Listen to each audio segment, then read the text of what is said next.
И всем привет, с вами Никазет, и я расскажу, как сделать вот такой камин. Я сделаю на один блок.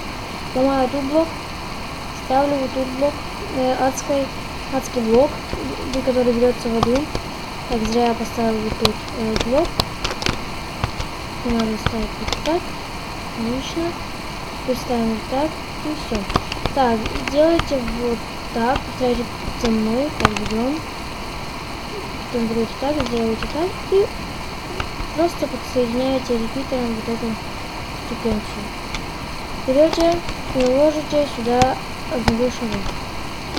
Это то же самое, что и портал, просто сделайте так, как я вам сказал. Так, ставите кнопочку, и у вас должен загореться... чуть-чуть ошибся. Так, вы сделаете вот так вот. И у вас загорается копин. С вами был Никазет, всем удачи, до новых встреч, пока-пока.